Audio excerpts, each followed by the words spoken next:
art class. It's time for art class. It's time for art class with Miss Strum. Hi, spectacular second graders. It's me, Mrs. Strum, back again for another week of virtual art. This week we're going to need our sketchbooks, a piece of white paper for drawing, something to draw with like a pencil, and something to color with like crayon, markers, color pencils, or even paint. This week we're going to start a lesson on based on the story called The Dot. You guys remember this story? It's one of my favorites. It's by Peter Reynolds. And some of you guys might remember in September, we actually celebrate this book, and there's a holiday called Dot Day. So we're going to be creating artwork for the Dot Day celebration. And we're also going to look at some art from Australia, from the Aboriginal people of Australia who create these beautiful paintings using dots. So we're going to take a look at that artwork, and we're going to try to make our own dot art based on Aboriginal art and also inspired by Peter Reynolds' The Dot. So let's read this story together, shall we? This is The Dot, written and illustrated by Peter H. Reynolds, published by Candlewick Press. Peter H. Reynolds has given permission for all educators to read his book to his students and for educational purposes, so I'd like to thank Peter H. Reynolds for giving all teachers permission. The Dot.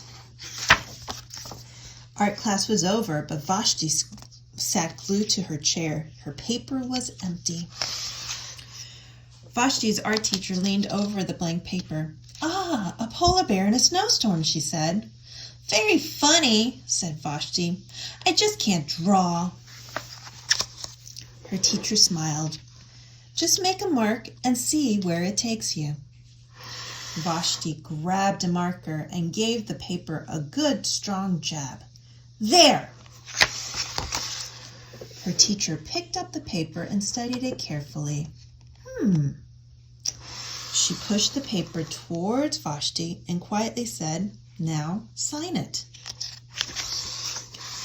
Vashti thought for a moment. "Well, maybe I can't draw, but I can sign my name." The next week, when Vashti walked into art class, she was surprised to see what was hanging above her teacher's desk. It was the little dot. It was a dot that she had drawn, all framed in swirly gold. I can make a better dot than that." So she opened her never-before-used set of watercolors and set to work. Vashti painted and painted, a red dot, a purple dot, a yellow dot, a blue dot. The blue mixed with the yellow, and she discovered that she could make a green dot. Vashti kept experimenting, lots of little dots in many colors. "If I can make little dots, then I can make big dots too." Vashti splashed her colors with a bigger brush on bigger paper to make bigger dots. Vashti even made a dot by not painting a dot.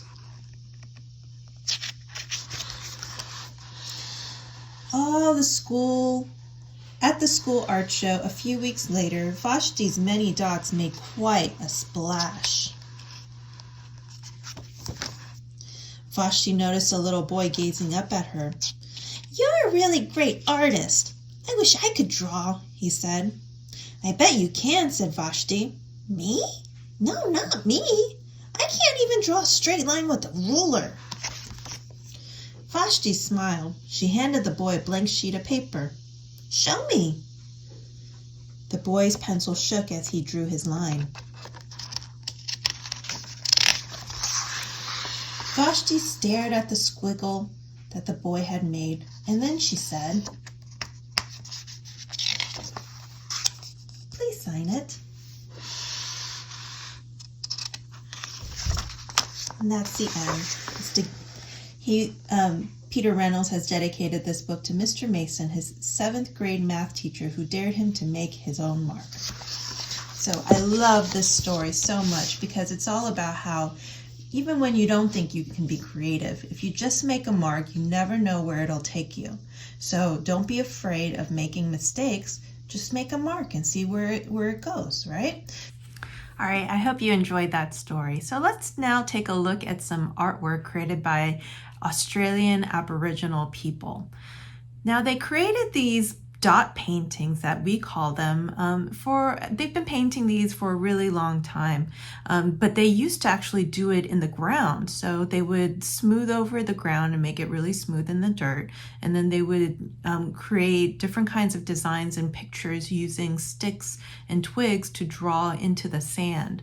They would do this for different kinds of ceremonies and ritual practices. But later on, in the 1970s, there was an art teacher who had art students who were Aboriginal, and he kind of was curious about this kind of artwork that they were making and suggested that maybe they create artwork that was a little bit more permanent so that other people could actually enjoy it too, because it was so beautiful. And so the students started making these paintings on canvas and on paper for other people to see, but they didn't like the fact that people who weren't Aboriginal were looking at it and using it for things like just decoration around the house, because for them it was something that was very spiritual and very special for their culture. So what they did was they started creating designs that were a little bit more mysterious and used dots to kind of camouflage some of the meaning that was in their artwork. And some people say that the dots kind of represent a bird's eye view of the landscape of Australia with different kinds of bushes and plants popping up. Some people also say that this was inspired by a group of Aboriginal people in Australia and Central Australia who have always used designs using dots and dashes in their artwork. So it's a very interesting art form that we haven't seen before in a lot of other cultures, but now is really world famous because of the Aboriginal dot paintings that this art teacher had suggested for their students. So what we're going to do is we're going to create our own version of dot paintings. And of course, we're not going to do the ceremonial or spiritual kinds of dot paintings that the Aboriginal people do, because that would be kind of disrespectful for their culture. So what we're going to do is we're going to try to make it our own and kind of create our own version of it, okay? But we're still going to be using dots, so that way we can celebrate the message of Dot Day as well. So now let's get started.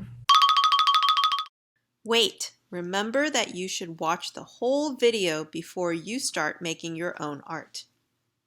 What I'm going to do first is decide if I want my paper this way or this way.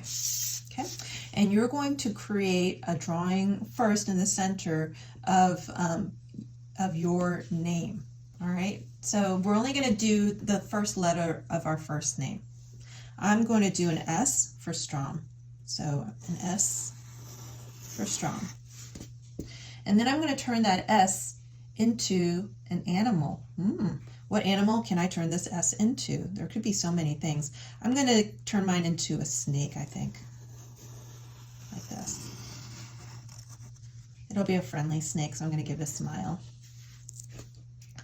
And then I'm going to draw lightly a line that goes around my snake,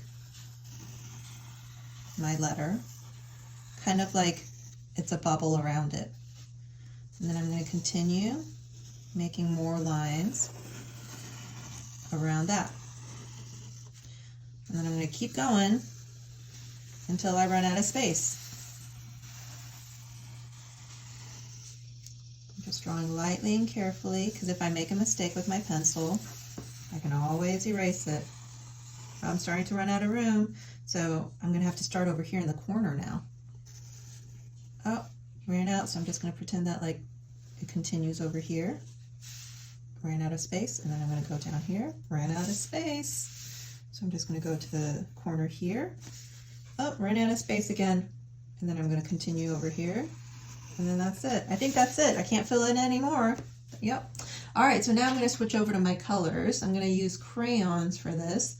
I'm going to pick a color that I want to outline with first. So I'm going to outline with, and you can use more than one color really. I'm going to use this red violet. I really like this color, red violet. So I'm going to use red violet to outline my snake. It's going to be a red violet snake.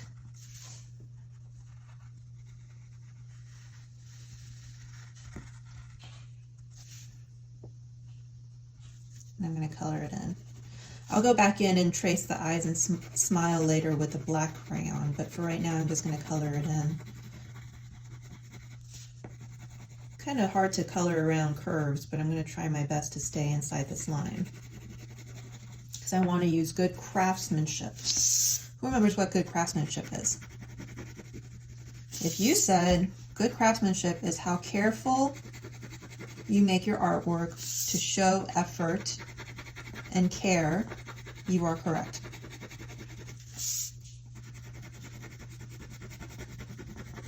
All right, so there's my snake.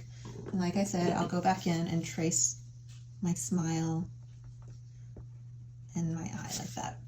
All right, then I'm going to, maybe I'll stick with this color. I like this color a lot, this red violet, and I'm going to trace around here. And I know what you're thinking. You're thinking, Mrs. Strong, we have not done any dots yet. You are correct. The dots will come in just a second. Okay? So actually, we might not even get to the dots today because this might take you the whole time. We're going slow and careful because you're using good craftsmanship. Sometimes when you're making art, you don't make and finish your artwork in just one sitting. Sometimes you have to come back to it later. Lots of artists do that. Do you remember how last week we were talking about Leonardo da Vinci? Sometimes he would start an artwork and not even finish it until 2 months later.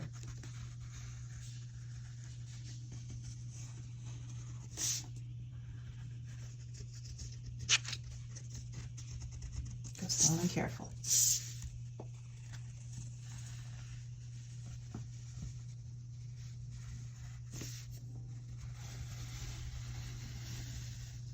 Oh, sorry. Can't see what I'm doing, can you?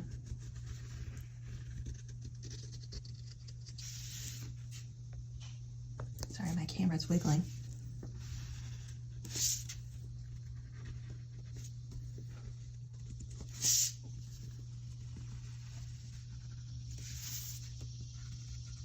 Okay, so that's all I got done for right now.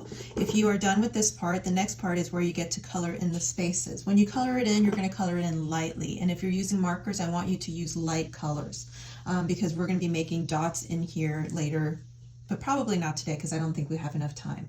I'm going to color in with maybe some of this yellow. And sometimes when you trace and then color, you might see how it might smear a little bit. It's okay. That's just what happens with crayon.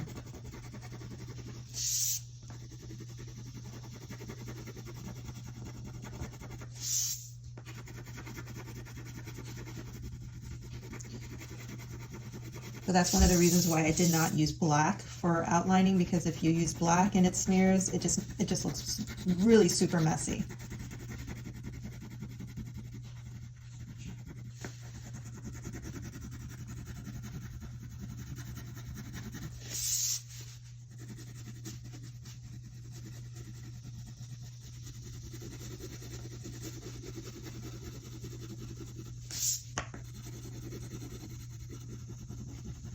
And you guys see how slowly and carefully I'm going? I hope that you're also going slow and careful like I am.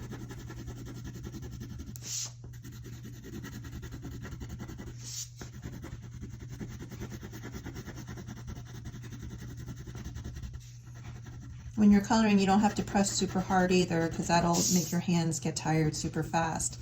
So just press medium hard as you're coloring. I think I'm going to do a pattern, so I'll do some green next.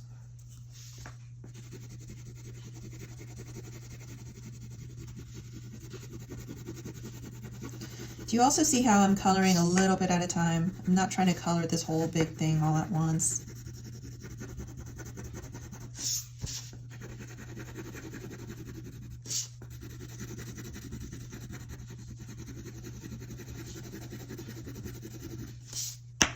And if I can, I try to color going in the same direction. So right now I'm just kind of following this. So first I was coloring this way, and I'll color this, color this way, and then this way, so that it's all going in one direction.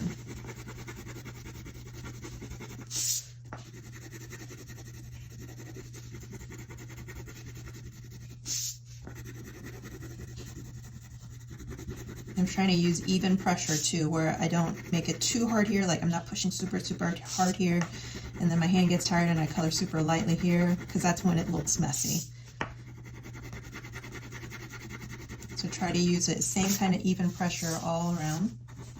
And if you see a spot that looks light, then go back in and try to color another layer over it to make it look like it matches the other areas.